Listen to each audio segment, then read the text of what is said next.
Andrew See you Siciliano, guys. Hi, Browns friends. radio play-by-play. Hello, sir. How are you? Hello, how are we doing?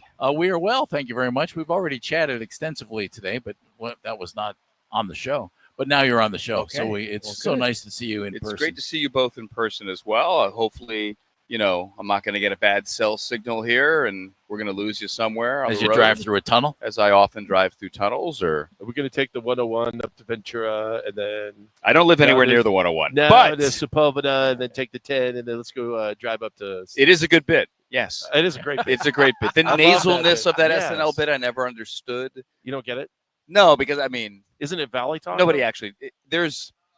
It is a little bit of now we're going deep cut here. No one That's knows what we're right. talking nobody about, does. Yes, right? they But do. Yes, they do. it is. I think they're trying to go Valley, but like people in the Valley don't. really talk. There's that. like the sing-songiness, which is like the old '80s Valley Girl Right. thing, but like I don't. The Where everything nasalness, ends on the upside, yeah, like I don't- that. I don't get it. Either way, guys. Are you not excited about what we just saw? I That they went live. They were tackling to the ground there, and I don't know. as We saw four guys. Okay, standing We in saw front of us, so we backs couldn't really of four see anything. guys in gray shirts. Browns Yeah. just did and we're polling the audience here. We're pretty certain it's the first time Kevin Stefanski has ever gone truly live in training camp practice. Tell us what you So, just saw because yeah, we didn't see it. live tackling. Yeah. Oh, Day 2 in pads, live tackling. nice. Which that Kevin has never hint- been done before. Kevin hinted about earlier. Under Kevin. He hinted about he that did earlier hint. in camp. Well, I thought he said they were going to play the thud. They were trying to play the thud. Well, right? they were playing the thud on the first day in camp. Explain that. I'm sorry, the for first day in everybody. pads 2 days ago. right. The use of the word thud You has don't now take 'em- become don't a take 'em football. to the You ground. don't take them to the ground. You're allowed to pop. It's got to be clean. You It's hit him gotta- and you hold him up. You hit him, you hold him up. First day in pads 2 days ago, rookie on rookie, Carson Swessinger got Dillon Sampson with a big thud in the hole. Deuce Staley pointed out yesterday that Dillon's got to get his pads down. And that hit took Dillon to the ground. He popped right back up. He was fine, but it got the entire defensive sideline going nuts, Pumped up. celebrating Carson Swessinger, who has made an impression early. He's going to be out there probably 3 downs, and he's going to play a lot, and Browns fans are going to learn to love him. Same for Dillon Sampson. But this was the first time they were actually tackling. Like, we're talking real live. Like football. Football. Swessinger, thank goodness, looks good Mhm. because assuming Jordan Hicks was going to start or play significant amounts of snaps, you're now down 2 starters with Yeah. MJ Emerson's injury yesterday. You're Jim Schwartz. How do you approach that? But you could really argue 3 with JOK as well. So that's true. Which we knew that one for months, yeah. but really 3. Next man up. I'm really bullish on Swessinger. I think everybody here is. It is a lot for a rookie to wear a green dot. He's going to be on the podium, at least scheduled to be on the podium here shortly after practice. Grant Delpit has already said, I put my hand up and said, I'm willing to wear the green dot. He told Schwartz that he would do it. Don't know what they're going to do. We're a week now from a game. And I can't imagine Grant Delpit plays in that first preseason game in Carolina, but Grant's up in the box a lot. That's a role that I think he could easily handle.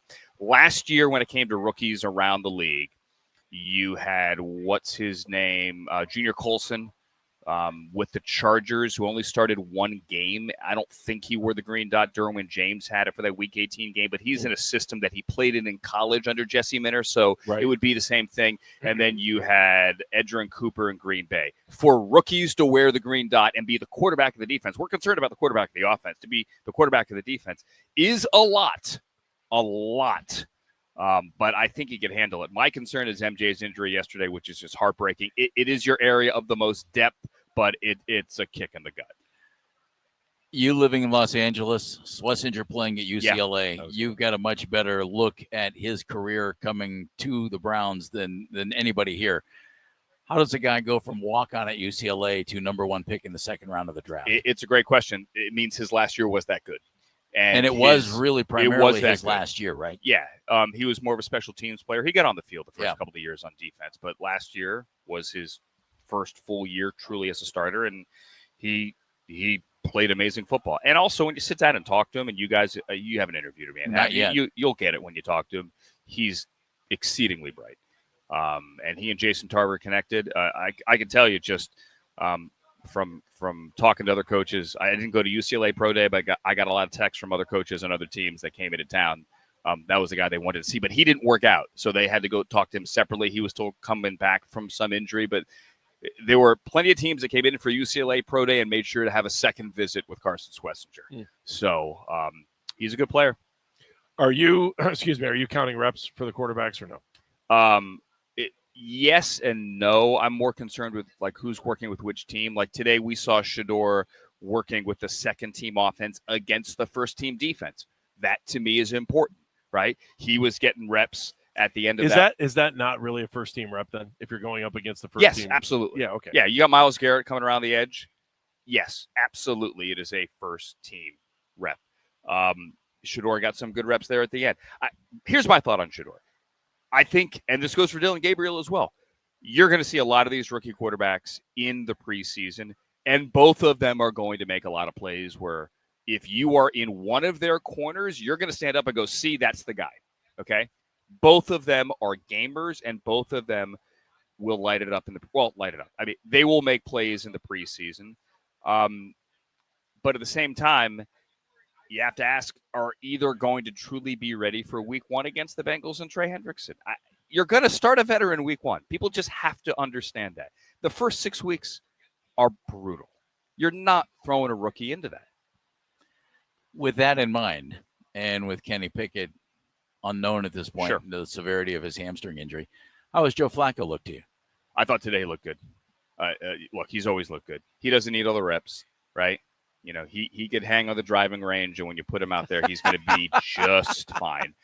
He had a great sideline ball there to DeAndre Carter where you're like, yeah, I mean, he's got it. David Carr was out here a couple of days ago, my old friend from NFL Network, former first overall pick, and he was like, look at that guy's arm. That's awesome. Just warm it up. Like, look at that guy's arm. He still has all of that. He doesn't need the reps, and he says he doesn't need the reps. I think deep down inside he wants the reps. Of course he does.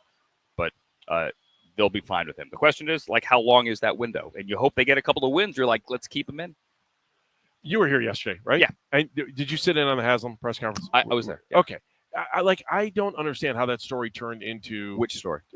Jimmy Haslam saying it made it sound like, if you read some stories last night, if you just took the quote out of the story, people made it sound like Haslam didn't want Shedeur. He wanted to make sure that everybody. Absolutely. But everybody. That's content aggregation. Right?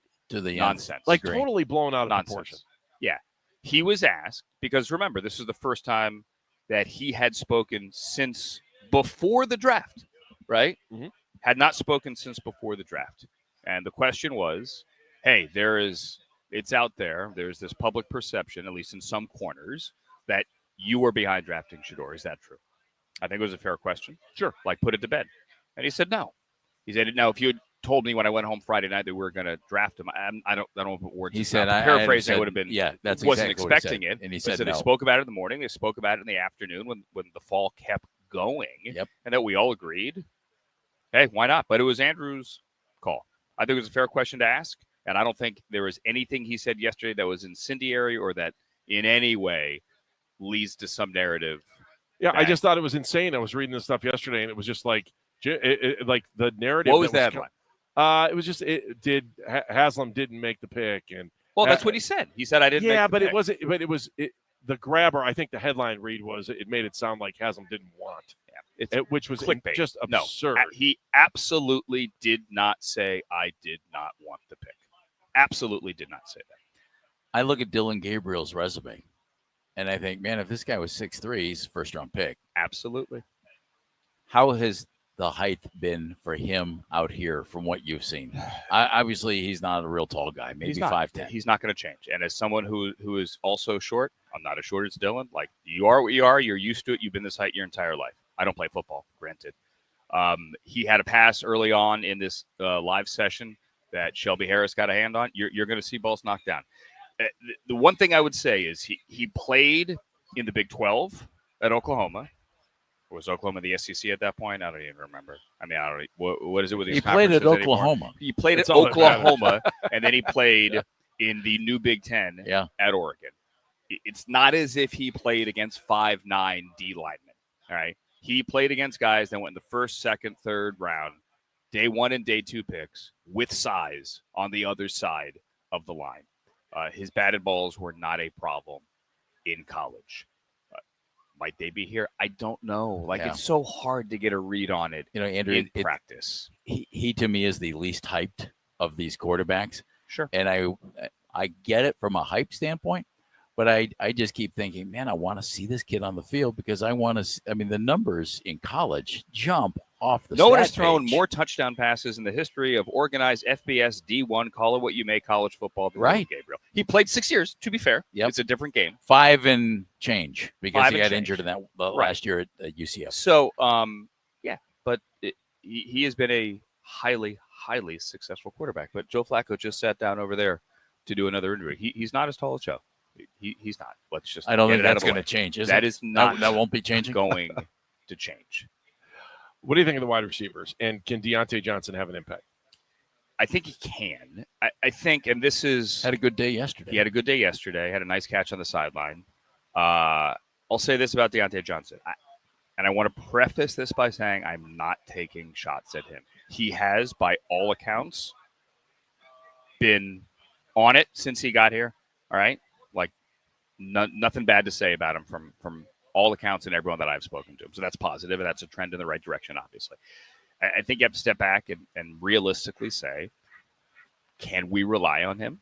I don't think that's an unfair question to ask, considering everything that happened last year. So far, the answer is yes. So far, the answer is yes. Okay. And that's a positive thing. And you could only look at this at this stage in my life. I think you guys are the same way. I can only judge people on my interactions with them. Right. We've all met people that you hear things about, and then you go, you know what? But my interactions have all been positive, and this is what I'm going to judge this person. People don't like that though. No, people don't like that. People don't like when you say that. It doesn't mean when you tell them the truth based on your own perception. Right. Yeah. It doesn't mean like you should hear what I say about Phelps and we're not. Right, exactly. Like the stuff he was texting me yesterday. Oh man. So it doesn't mean that you can't you have to be fully aware of the past. Like you right. Like when you get into a relationship, you're like, I heard stuff from the ex, and then you're like, okay. So I'm aware of it, but I can only judge on what I see. Right? But you have to be aware of it. There was a time in Pittsburgh where he was playing like crazy and highly thought of. That kind of went south in Pittsburgh, which leads to Carolina, where he actually didn't put up bad numbers. No, well, that's the whole thing. That's that you're the leading receiver. We're good. Get out of here. Yeah, okay? That was weird. And then you get to Baltimore, and Baltimore, he wouldn't go in the game. He openly talked about it. He wouldn't go in the game. And Baltimore was so mad, basically, that they're like, we're not going to cut you and give you the benefit of what you just did. Like, you wanted to get out of jail. We're not going to do that. Like, we're going to squat on your rights and suspend you and try to give it right back to you, so to speak. Then he goes to Houston, and he's with a playoff team. Yeah. He dresses for a playoff game, and then is upset in the locker room after the game because he didn't get the ball enough. They won the game, by the way. Right. And they're like, we're good. It all sounds bad. It's last year, as he said, and now Deontay, when he was on the podium in mandatory minicamp, said it was only 1 year. But last year, yeah. Like, don't judge me on just 1 year, basically. Which is more than fair, and boy, do the Browns need him to be Deontay Johnson of Pittsburgh days. If he could be that guy, that is a massive boost because, look, Jerry's clearly the number one. You are hoping to get that 5-game window that you saw from from last year. You hope to get that guy. I would even go back to with Flacco. I mean, Cedric had his moments too with Joe Flacco in 23 down the stretch. Like, it's there. You need the consistency and the availability from Cedric Tillman. I'm just trying to think. Has anybody else jumped off the page for you that you've seen here that no one's talking about? Especially, that's where I was kind of going with wide receivers in the beginning. Sure. But anybody else jump off the page that no one's kind of talking about? You're like, I like the way this guy's playing. A couple of things. I would say with the wide receivers, everyone's talking about Luke Floria. Yeah. Like, it's a fun local story. Mentor, Kent State. I think he's going to do really well in the preseason. He's just got that I'm going to do well in the preseason vibe to him. And I think get signed to a practice squad. Yeah, I think so. I was interested to watch. I'm like, they were using him a lot out here. And I was like, wow. He's getting good reps with the twos, even with the ones. Gage Lardivan is the other wide receiver you should get to know. 84. Was actually at Miami of Ohio and then finished at South Carolina. He got in the end zone here, broke some tackles on the sideline in that live period. I was standing in the corner there with Bernie when he got into the end zone there, weaved through traffic. That was a ding, by the way. Right. Yeah, And it was the same name thing with drop. what? It was same with Name David dropping? Carr. Yeah, name earlier. drops a Yeah. ding. Oh, Just so you know. David Carr earlier too. Oh, I Come on. totally we forgot about let that. that slide. Yeah. it's Bernie Kosar, Golden God. I know, but come on. when you're saying you're standing next to him, I'm standing with Bernie. yeah, Okay. I was hanging I'm with Jeff standing with my Phelps, buddy whatever. David Carr. I am honored and flattered to stand with Bernie. As a kid who used to go to Ding. Lakeland and has his autograph on a Rite Aid training camp program That's from awesome. the late 80s. A Band-Aid that you were wearing at the No, time I he signed it. wish. It was awesome. I'd say the offense went nuts. Like Joel Batonio and everyone running down the sideline to congratulate Gage Lardivan. He will also make some plays in the preseason. Jamari Thrash has also looked good. He had a strong catch in traffic here today. I would say defensively, keep an eye on Chris Edmonds, 41, who was here last year, made some plays in the preseason, stuck around all year, actually played a little bit, got in some games. He's got size. Donovan McMillan, undrafted rookie safety from Pitt. Keep an eye on him in the And what might preseason be a as well. position of need. Exactly. Mhm. Mason Graham looks the part, guys. And offensively, you haven't heard a lot about Harold Fannin because everyone's talking about the quarterbacks. Harold Fannin's the real deal. I want to go back to wide receiver for 1 second. It's this.